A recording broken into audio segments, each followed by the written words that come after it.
Okay, there's more people coming in, but I think we're going to get started. Okay, so welcome everyone.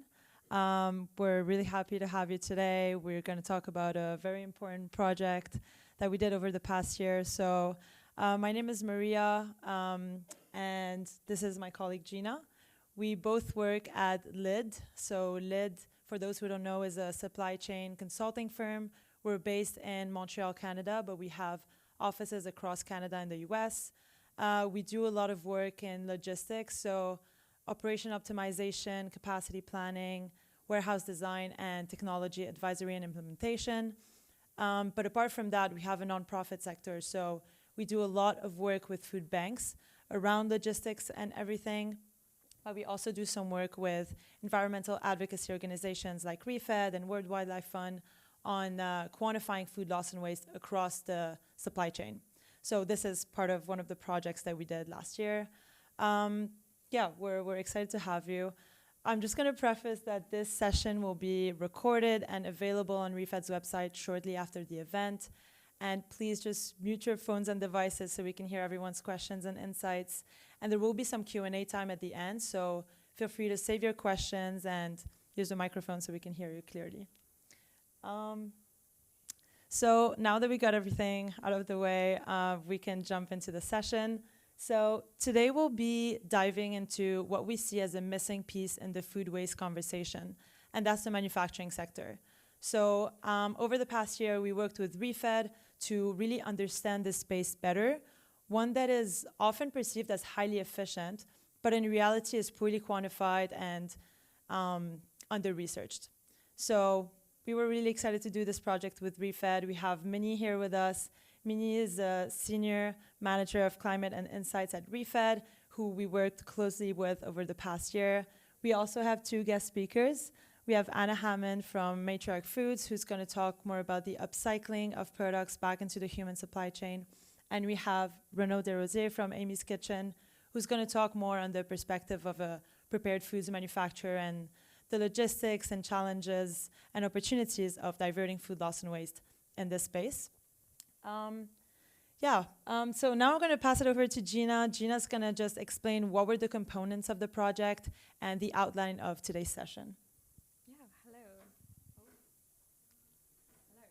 Hello. Okay. So hi everyone, I'm Gina, as Maria mentioned, also a consultant at LID. Really happy to be here. Thank you for coming to our session. So as Maria mentioned, this presentation today is going to be kind of the fruit of a year-long project that we did with the ReFed team. There was a lot of work and a lot of detail that went into this project, looking at food loss and waste in the US manufacturing sector. So we were kind of tasked with boiling down this year-long project into an hour. So we're not going to be able to cover everything that we looked at in a lot of depth, but we're gonna give an overview of what we looked at in this project. So there were two key components of this work that we did. The first was measuring and estimating the volume of food loss and waste occurring in the US manufacturing sector. And so this was measuring how much food loss and waste occurs across all types of food across the entire country in US manufacturing. We also broke this down by the cause, so kind of why that loss or waste happened, as well as the stage of operations, so where it occurred within manufacturing, and then finally the destination, so kind of the management pathway that the food loss and waste went on after it was created. So yeah, as I mentioned, we won't have time to kind of go into a lot of depth into that work, but Maria's going to give a little overview of the key takeaways of that part of the work that's still kind of under review among the ReFed team. The second component of the work was looking at solutions to food loss and waste within US manufacturing.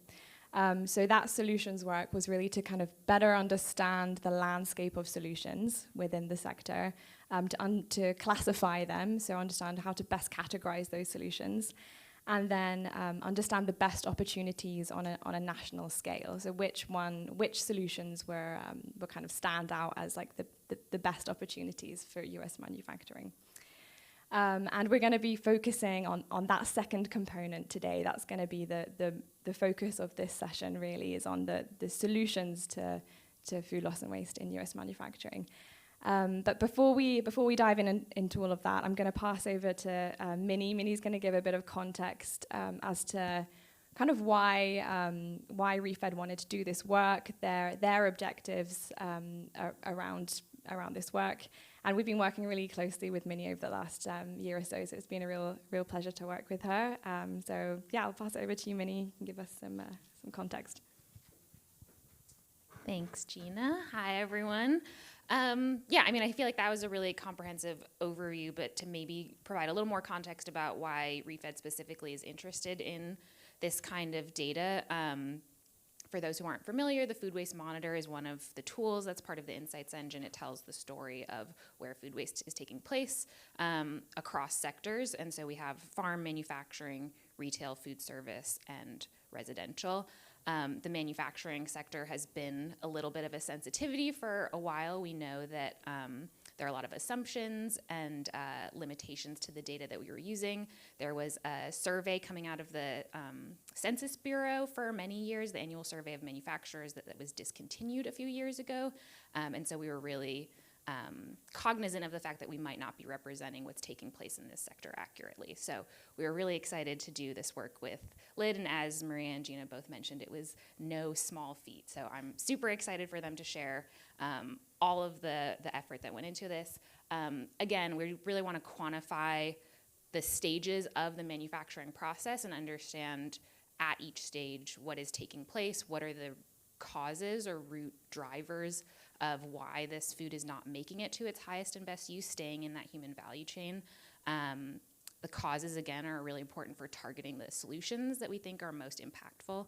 And so, yeah, I'm super excited. We're working to integrate this data into our models now, and so hopefully you should be seeing some of this surface in the Insights engine at the end of this year. So, yeah, I think that about covers it. Yeah, thanks, Minnie. Thanks, Minnie. So as Gina said, I'm just going to do an overview of the first part of the project, which was quantifying food loss and waste. But before I get into the approach, I just want to ground us on what we mean by manufacturing. So essentially, manufacturing is everything that falls in between the farm stage and then the transporting to the manufacturing plant, and then the distributing from the manufacturing plant to further down the supply chain, so retail, food service, and to the consumer. So it's everything in between. Here, this is an example. It's very simplified, I know, but if we can take wheat as an example. So wheat is grown on the farm. It gets transported to a manufacturing plant, and there it can get milled to be turned into flour. And then that can be either distributed directly or sent to another manufacturing plant to be used as an ingredient in products such as bread or pasta, etc. And then it goes further down the supply chain. And I know that this is a very simplistic diagram, but you can imagine if you look at very different products, that means very different processes, very different plants that it goes to. And when you make a product, it requires many different ingredients. So it can get super complex. And this is why it was important to quantify the waste at that stage. The waste can happen at very different points in the process and can take very different formats. And that also leads to what kind of solutions are even possible, as Minnie was saying. So yeah, this is what we think of manufacturing. And then another thing about manufacturing that I want to point is it is a high volume / high impact sector. So even small improvements in the process can translate in the long term into huge reduction in food loss and waste, which is why it's important to place a focus on it. So now that we're grounded on what we mean by manufacturing, I'm going to explain how we went about quantifying it briefly. So we had 3 steps. The first step was quantifying and establishing a baseline of how much food entered US manufacturing. And so we were able to do that by looking at production and trade data on governmental sources across the US, across different agricultural commodities. So that can be grains, fresh produce, carcass, raw milk, everything. And so that gave us a starting point of 423 million tons of food entering US manufacturing in 2023. Once we had that baseline, we wanted to combine that baseline with loss rates that we got through interviewing US manufacturers across different products. And so essentially what that means is once we knew how much food was coming in, we wanted to understand what percentage of that gets wasted in the process. And so when we have the amount that was coming in and applied the percentage wasted to that, we have an estimate of the quantity and the volume of food wasted in manufacturing.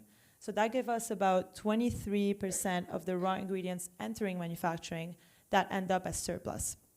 The last step of it was breaking down that surplus into more details.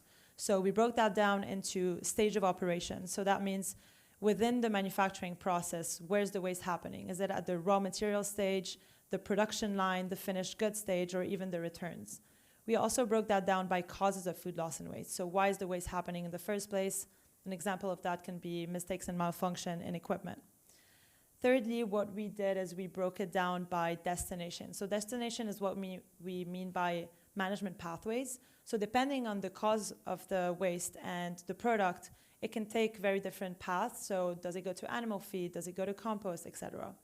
So an example of that would be that 61% of surplus in the sector occurs directly on the production line. So all these numbers are very high level and still under review, preliminary results, but hopefully it just gives you an idea of what we were looking at and the complexity of answering that question. But as Gina said, we're not going to go into too much of these details today, more focused on solution, but we are more than happy to answer any questions you have on this project after the session, and you can always find us on LinkedIn as well.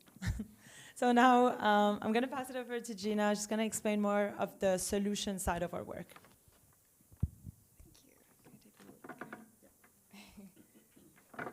Thanks, Maria.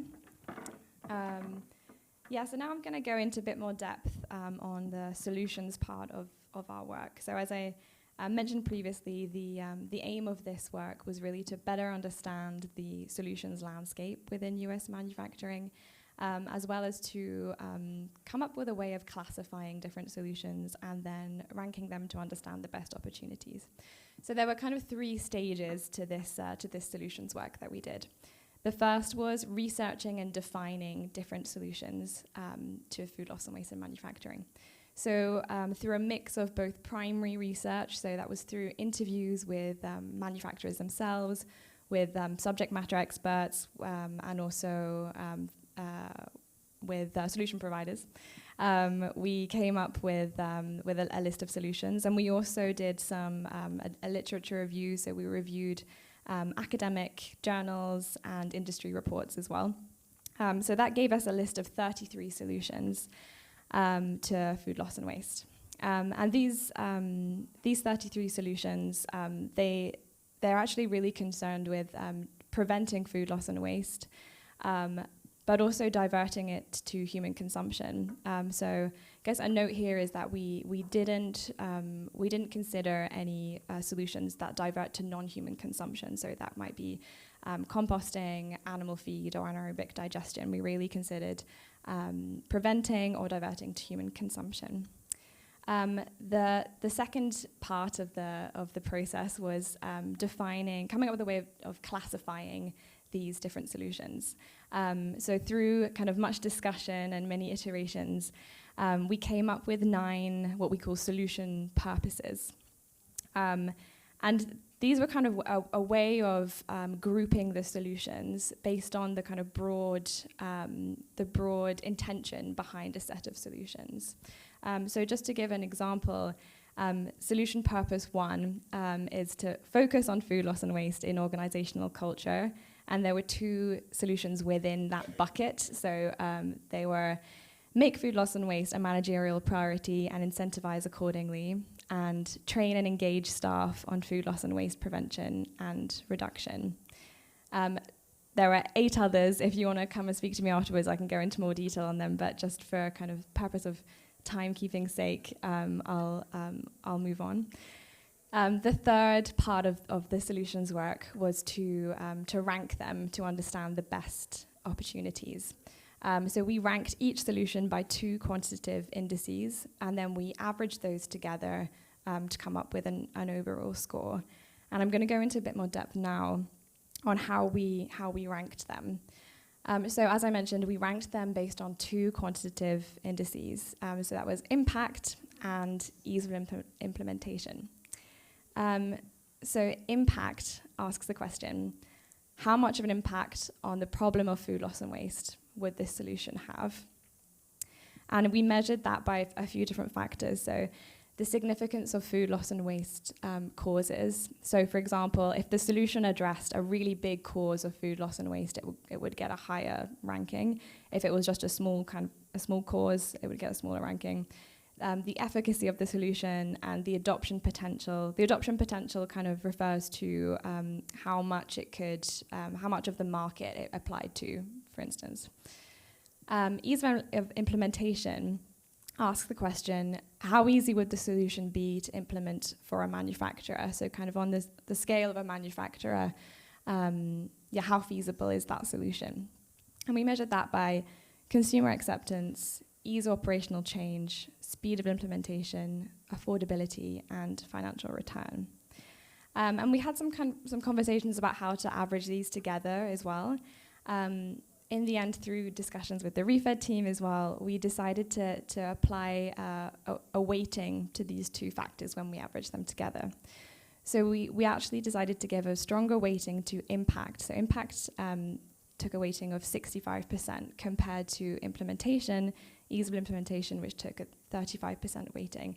And that was because we really wanted to favor solutions that are quite ambitious and not just kind of the easiest options. So we gave our impact a slightly higher weighting than ease of implementation. So I'm going to kind of highlight a few examples now and show you what that ranking looks like. I guess also a note here as well before I go on is that we're really looking at ranking these solutions at a national scale. So the on the ground, the solutions that are best suited to kind of one manufacturer would depend on a number of different circumstances, such as geographical location, the jurisdictional context, the particular product that manufacturer is manufacturing, a number of different proximity to other actors, for instance. So there are a number of kind of situational circumstances on the ground that would really affect the decision making of a particular manufacturer. When we were ranking the solutions, we were looking at a national level. So this reflects kind of at a national US level which solutions are the best opportunities. So I'm just going to highlight a few. This graph here shows how the 33 maps according to the impact rating and according to the ease of implementation. If there aren't 33 dots on there, that's because some of them got the same ranking as well. So to highlight a few, the best opportunity according to our ranking was to make food loss and waste a managerial priority and incentivize accordingly. That got a score of 2.91 out of 3. And according to our research, there are a few reasons that this ranked so highly. We found that it was very applicable kind of across the board to any type of manufacturing, any food type. It was very easy to implement. It didn't cost a lot of money. And actually, we found that it had just making food loss and waste a managerial priority had lots of cascading impacts kind of across the operations of a particular manufacturer. So that was the highest scoring solution. The next 3 that I'm going to highlight, they're all related in some way to upcycling. And so they'll become relevant to our Q&A in a second. So those are use manufacturing and or distribution infrastructure to enable upcycling and or donation. So this refers to leveraging pre-existing infrastructure within manufacturing and distribution. So whether that's warehouses or trucks, and using that infrastructure to kind of push surplus back into the human supply chain, whether that's through donation or through upcycling. And that got a score of 2.58. The next upcycling-related solution is to use surplus or byproducts in existing production lines, for example, soups and juices, and that got a 2.14. And then the final one is to develop novel use of surplus or byproducts to create new products. So I guess the nuance, a slight difference to the previous one is that this is really focused on creating kind of more unconventional, novel products out of food loss and waste, and to reinsert them into the human supply chain. So it might be, for instance, using whey and turning that into protein powder. So it's slightly more unconventional products and reinserting that into human consumption. So that gives an overview of the solutions work that we did. Again, come and speak to me afterwards if you have any questions. I'd be happy to answer them. And now we've got some time for Q&A. We're going to kind of unpack what those solutions look like a bit more on the ground with a solution provider and a manufacturer. I'm going to pass over to Maria, who's going to introduce our guest speakers, and we're going to have some time for Q&A. Thanks, Gina. So we're really excited today to have two real-world perspectives on diverting food loss and waste in manufacturing. So again, one from Anna Hammond, who upcycles food back into the human supply chain and works on Matriarch Foods. And then we have Renaud Desrosiers, that is a prepared foods manufacturer that is really going to show us what are the challenges and opportunities and what really happens on the ground when we think about diverting food loss and waste. So just to let you know, there will be a Q&A for the audience at the end of both of their talks. So feel free to save your questions till the end so we have time to go through things today. So we're going to start with upcycling. Just to preface, upcycling falls into what Gina was explaining as our solution purpose 4, which is diverting imperfect products and byproducts back into the human supply chain by creating new value-added products.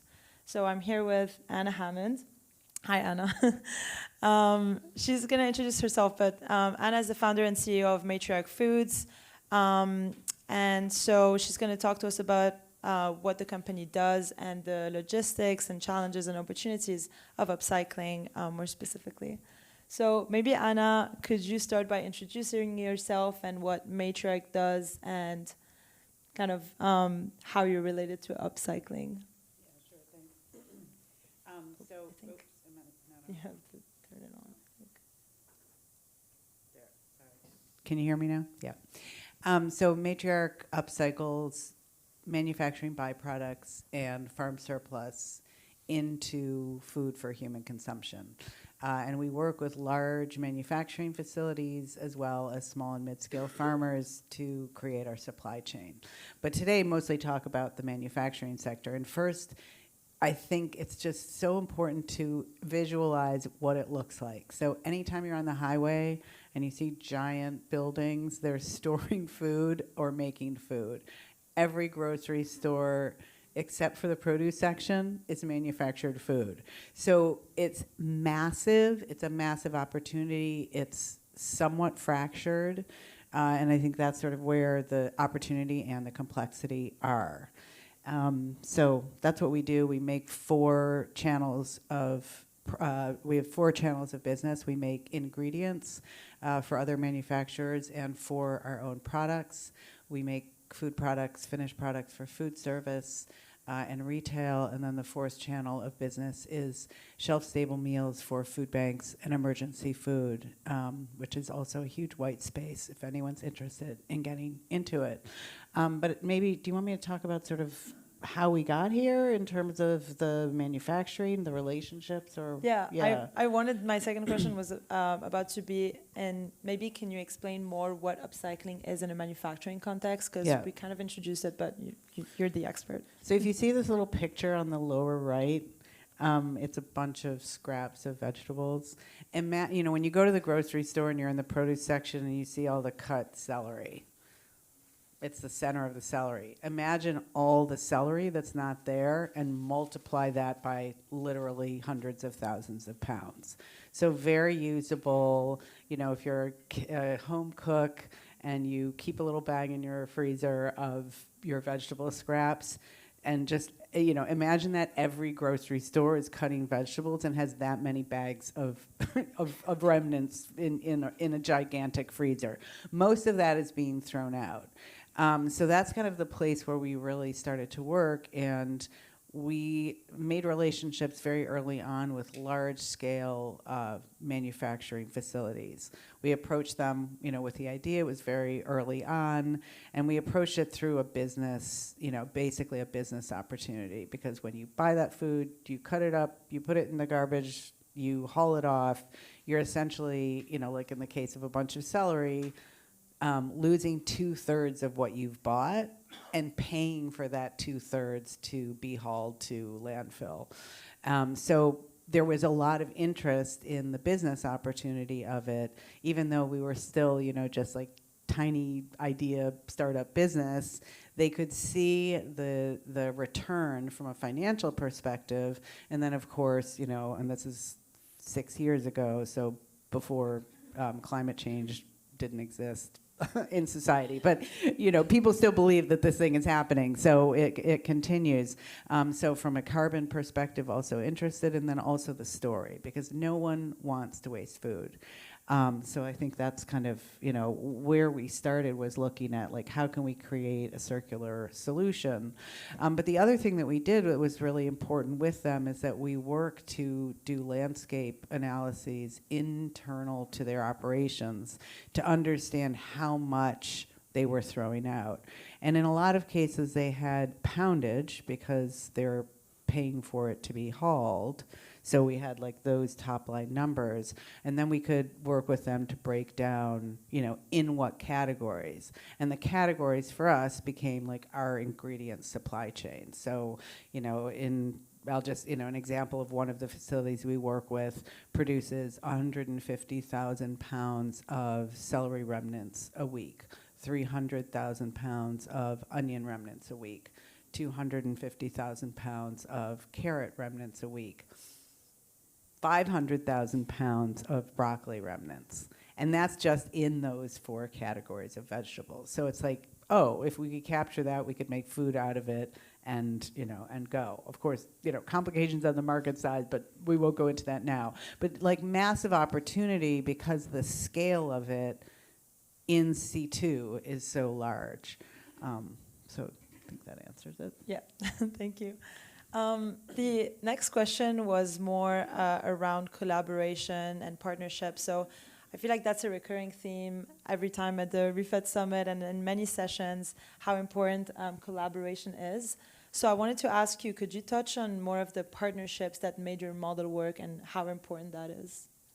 Yeah, I mean, it's critical. And I think if you're going to be an entrepreneur, you have to be really good at convincing people of visualizing something that doesn't yet exist. And so, being convincing on the phone or like encouraging someone to do something that might be really hard, it's kind of a soft skill that I don't think gets talked about enough. But, it really was. I mean, we started out, we worked with a company in New York City, Baldor, Thomas McQuillan, who's, at the conference today. I don't think he's in this room. Oh, he did. Okay. Was working at Baldor as their head of sustainability, and they had just started a fresh cut facility. They had about 1 million pounds a year of byproducts, and so he was looking for entrepreneurs who would, think about developing products out of that. I was introduced to him, and we started working with their byproducts first. But what became very quickly apparent, even though we had like already gotten to a point of a product, et cetera, is that, and this is where the leadership piece comes in, which you talked about, and it is absolutely the first thing. Like, if you don't have leadership buy-in, the thing will not happen. So we got very far down the line with utilizing their byproducts, but when it came to us producing them into food that we were going to sell, their legal department wanted us to sign a waiver to insure the food against any potential problems. And I was like, that's not going to work because we have to have food safety compliance to even take anything into a manufacturer. I was like, oh, we need to, I mean, in a way, I kind of almost see that moment as like the best moment that happened with our company because it forced me to say, oh, shit, we need to really de-risk this initial supply chain by finding other suppliers who will be willing to, satisfy the food safety compliance. So I just called cold called the two largest vegetable manufacturing facilities on the East Coast, got to the president somehow by the phone chain and said, this is our idea, and this is what we want to do, and we'd love to partner with you in some way. And in both cases, was invited down to their facilities to see the operations. And in collaboration with them, looking at the operations, was able to so easily see, like in one case, they're cutting celery in one station, carrots in another station, onions in another station, and they're putting the center cut of the onion, for the deli cuts, and then throwing everything else into a garbage can. So really the intervention there was to look at that with the president of the company and be like, if you just put that into a food safe compliant box, there's an ingredient that we can purchase from you. So that was one really key collaboration. And then I think the other one that, just was amazing was we got connected to a manufacturer who was just installing new equipment. And that happened to us twice in very large scale factories where they didn't, where they wanted to make sure that the equipment was going to work, that the cost of labor was going to work, et cetera. And yet they didn't want to do that, risking it with a client that was coming in with a $5 million purchase order. So working with us allowed us to experiment with manufacturing at that level and allowed them to get all the kinks out of their system so that when they then went into full production, they were ready to roll, knew what all the problems were, et cetera. But then through the process of that, they got so excited about what we were doing that we've continued to be major customers for them, and they've helped, do landscape projects with us. In yesterday, I had to call one of our manufacturers because we're doing a project with Feeding New York State, and we need to puree 500 pounds of apples, very quickly to do the pilot. And they're like, oh yeah, we can fit you into the schedule next week. We have half a day. This is what you need to send us, et cetera.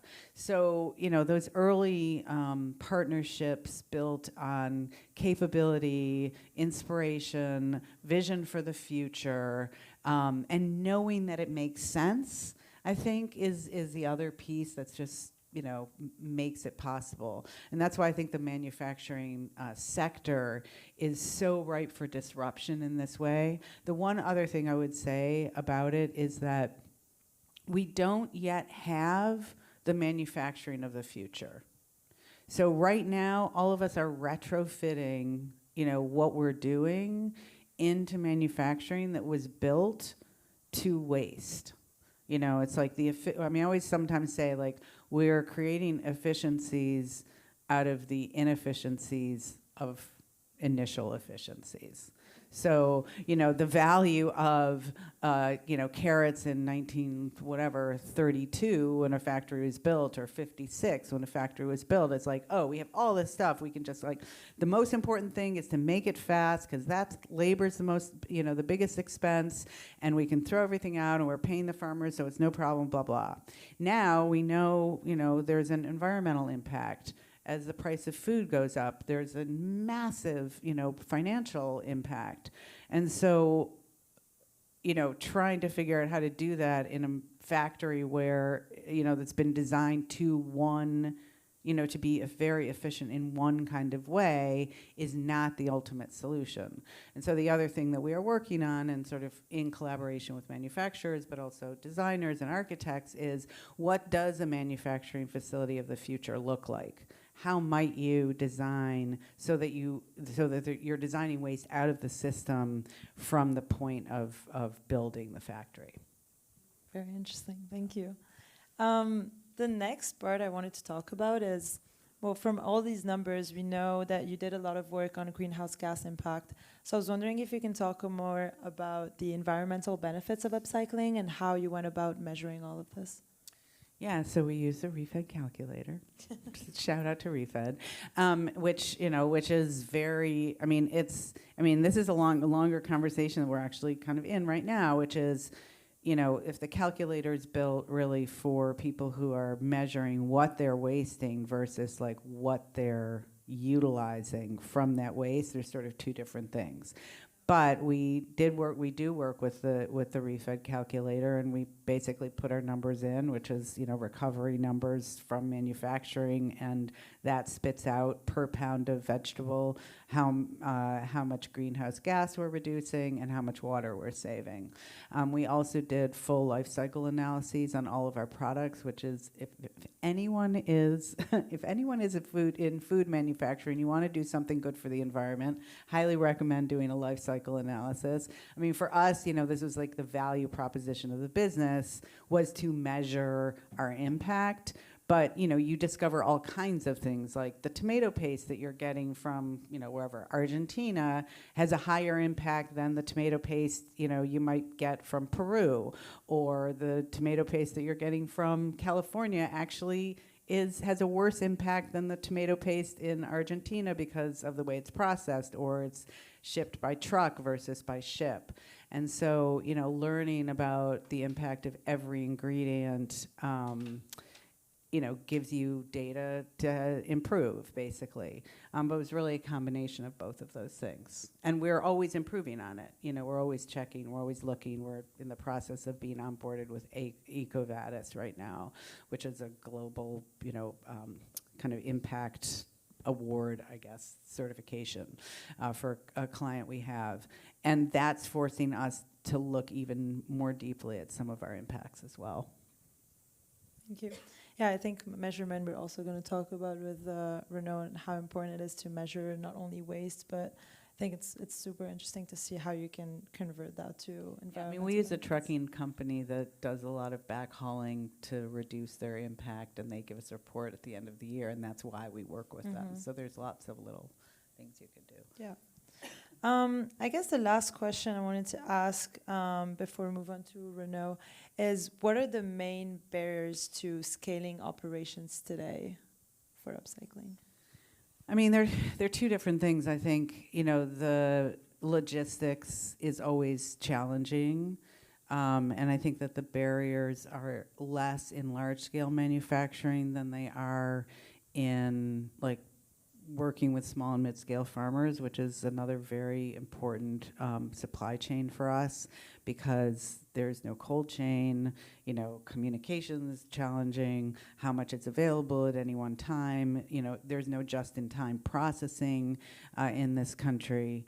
So I think that's one of the challenges, but again, every time you make a solution, it sort of expands there, so I see a lot of possibility there. I think the other really big challenge is the market, because, upcycled ingredients, et cetera, is still a new category. Again, however, that said, we're working with now a global food company, Griffith Foods, and their subsidiary Custom Culinary, and over the last couple of years, and they have a very strong environmental impact goals for the company. It's also family owned, so they can do what they want, even though there's always a bottom line. But they're in 55 countries globally, so it's not a small thing. But they're incorporating our ingredients across numerous of their regular offerings. And their goal is to incorporate our upcycled ingredients in as many of their products as possible. And that's where the scale is, right? So we started with a pilot with they were using 30,000 pounds.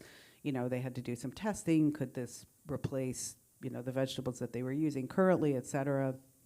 And this year we'll be at 750,000 pounds and expanding into their Canadian business. So it's possible, and it takes that kind of partnership and willingness and leadership.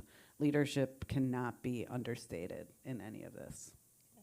Thank you so much. Yeah, that was the end of Anna's section, but feel free to save your questions till the end, because there will be a Q&A for the audience. Yeah, thank you so much, Anna. So I'm going to turn to Renaud now. Renaud, you're the Director of Sustainability. Or could you put it onto the next slide, Maria? So Renaud is the Director of Sustainability for Amy's Kitchen. And I actually had the pleasure of chatting to you last year, because Renaud participated in our research last year. So we we did an interview. We chatted about how you were managing your food loss and waste. So, but I wonder if, for the sake of the audience, could you, in your own words, introduce yourself, your role, and Amy's Kitchen? Sure, happy to. Hi, everybody. My name is Renaud Desrosiers. I am the Director of Sustainability at Amy's. And so, of course, that encompasses everything you'd expect in terms of like ESG and reporting. But one of the things that my small team really prides itself on is really getting out there into our facilities and working hand in hand with our operators, because that's the only way that you can get this type of work done. So just a bit about Amy's. I will say Amy's is really unique.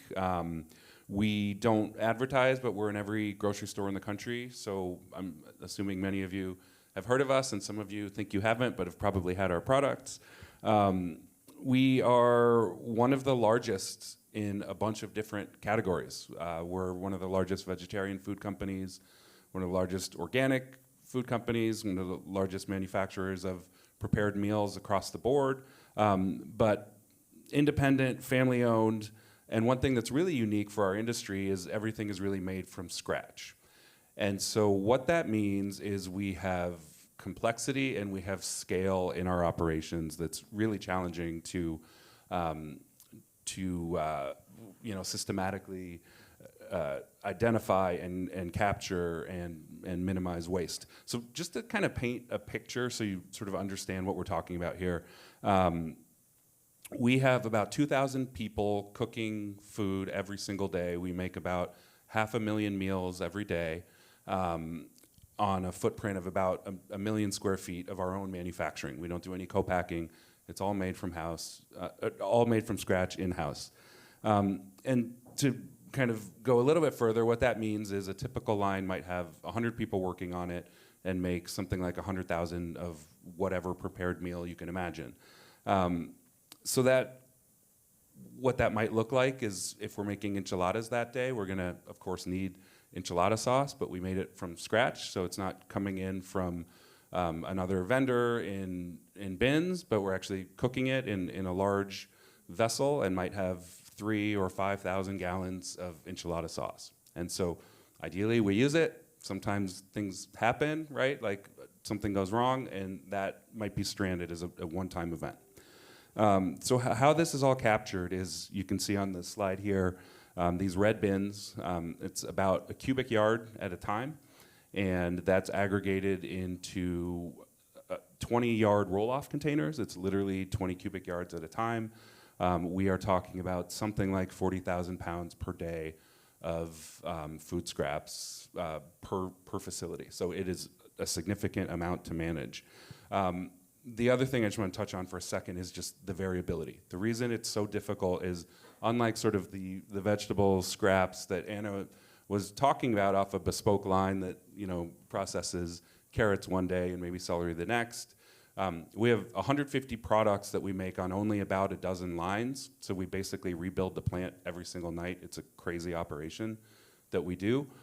So because of that, there's not really a lot of predictability. Any given day, a line is going to look different from the day before. It went from mac and cheese to pad thai overnight. And so the investment that you need to make to kind of systematically capture individual things is difficult to do because it looks different every single day. Thank you. So Renaud, I think probably everyone in this room recognizes how important it is to measure food loss and waste, and that's something that you guys have been working on a lot. Could you tell us a bit about how that all started? When and why did Amy's Kitchen start measuring their waste? Yeah, happy to. So I've been at Amy's for about 10 years, and you know, full transparency, this is a learning curve. It's an exercise in continuous improvement. We continue to learn more every year and improve the practices. Where it started, you can see the image on the slide here. When I first got there, we did a round of waste audits where we were physically in the bins, touching it, getting a sense of it. It's very visceral. Quickly came to the realization that about 2/3 of the material coming out of the plants is organics, is food. The other big learning early on is that most of the information that the business had broadly was accounting data. So if you talk about organizing a large manufacturing organization, the source of truth is the ERP system, right? It's this complex accounting system, your Oracle, your SAP, that is kind of really tracking the unit inputs into everything. Unfortunately, it's not actually a very good basis for tracking weight and waste, because you have these sort of models that when multiplied times 100 million units end up not being that representative of reality. So it sounds slow and boring, it's not sexy, but one of the things that we did slowly over years was get to the point where we had real visibility into the data. So this was reaching out to individual vendors, literally dozens of vendors that me and my small team reached out to. Obviously, the company was interacting with them before. We always had accounting data, but we kind of pushed them further to be like, no, we need the actual weight tickets. We need to know how much material is coming out of the plants. And so about 10 years ago, we invested into this analytics platform that you see here. It's called Atrius, is the one that we use, Atrius Building Insights. And because of that, we have really granular, accurate information that has allowed us to really bring a continuous improvement mindset, to identify buckets of things that were not previously categorized, and to put energy into addressing those and diverting those at the plant at scale. Cool, thanks. And last year when we spoke, you said something that stuck with me. You said, what gets measured gets managed. I was wondering if you could talk about that link there between how measuring helped you to then manage the waste within your operations. Yeah, again, glad to. Anna, you mentioned this idea that so much of making change requires that buy-in, right? Like the actual relationships within the organization. The fact of the matter is, anytime you make a change to any process, to any vendor, to any way of handling something, there's this inherent bias towards like a conservative inaction, right? There's perception of risk everywhere you go. You cited the legal team that kind of came in at the end of the day and sort of blocked a project that was already in flight. And so because of that, the key to making progress in this area is to be able to build a viable case for it, right? And that's why this continuous improvement approach to getting the data first and foremost was so key. So to give you an example, obviously we had all this accounting data, the invoice data, we knew how much we were spending on waste management, but to go from the landfill to the first step, which would be at least diverting it to compost, you need to have you need to find the composter, you need to have the conversation.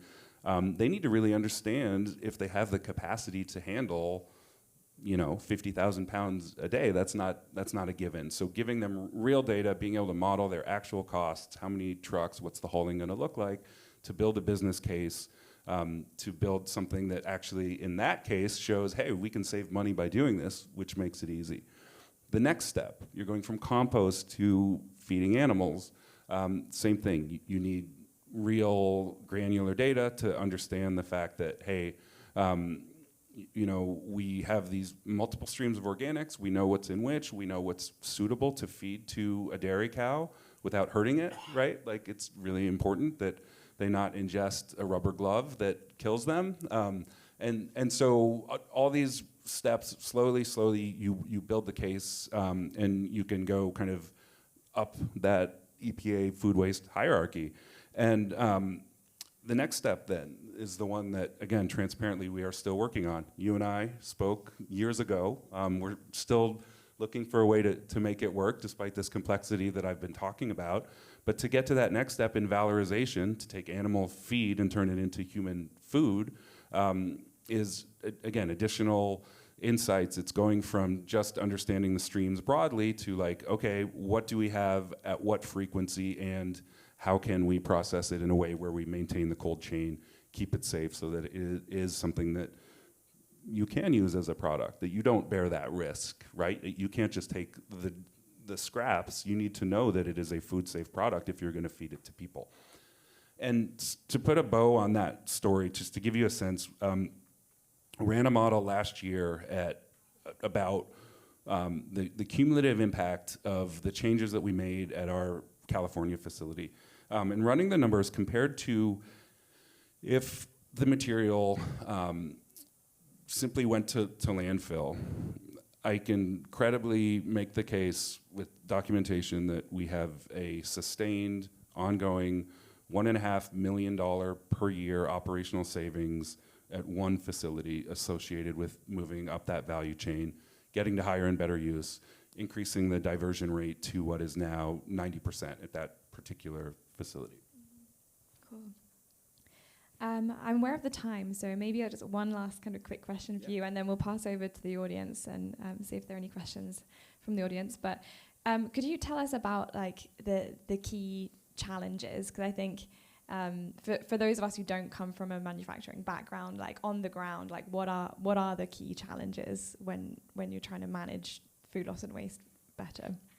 Yeah, absolutely. So I think when I was thinking about this beforehand, the kind of three that came up to me in terms of buckets were, one, I spoke to it a little bit earlier, but this variability and lack of predictability, right? So if the enchilada sauce example that I gave earlier, if we were systematically having thousands of gallons of enchilada sauce, that's pretty easy because you put a machine there to portion it, to keep it shelf stable. That is a high value product. Of course you do it, right? The challenge is that is such an expensive event when that 3,000 gallons of enchilada sauce gets lost that it never happens again because we throw a ton of resources from the CI team to make sure that like whatever caused that event is not going to be repeated.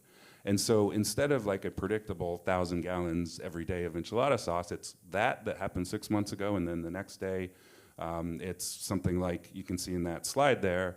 The white stuff that's macaroni from a 35-gallon bucket. And so I don't know what happened that particular day, but it's that variability. It's amounts that are ironically either too small to be worthwhile, like if you have 5 pounds in the context of like all the food safety documentation, you cannot capture it, or it goes the other way. It's so large that it swamps the resources of any food recovery organization anywhere in our network that we have ever found. And we continue to look, and if you're out there and you've got the scale, we'd love to work with you, but really that kind of variability and predictability. The cold chain integrity is the other big one, right? So with food, you've got to keep it safe, and when you're dealing with thousands of pounds of something, that means portioning it and keeping it shelf stable by either freezing it or doing something else with it immediately, or you lose it. So that's the other big one that's easy to sort of gloss over, right? It's easy to be like, well, hey, let's just save the food. But like, if you need to process it with 20 people and you need equipment that is going to cost you thousands of dollars to run because it's a big spiral freezer the size of this room, you have to plan for it. It's not something that you can just like make happen on an ad hoc basis. And then, the third one is really just, diseconomies of scale. Again, when you look at the size and scope of what happens in a manufacturing organization, having someone show up in a pickup truck is just not compatible with the systems that are made for like full truckload quantities. And I'll leave it at that. Awesome, thank you. We'll give a round of applause. I don't know if maybe we have time for just one question. I think we have like 1 minute left. If anybody has a yes. Is it Ash at the back there? Does somebody want to run a mic back to him? If not, I can probably... We hear you. Yeah, we hear you. Cool. So, thinking about the high food prices that we've been hearing about and connecting it to Dana's great redesign of the food system, which I'm copywriting, they said 2026 now. Thanks.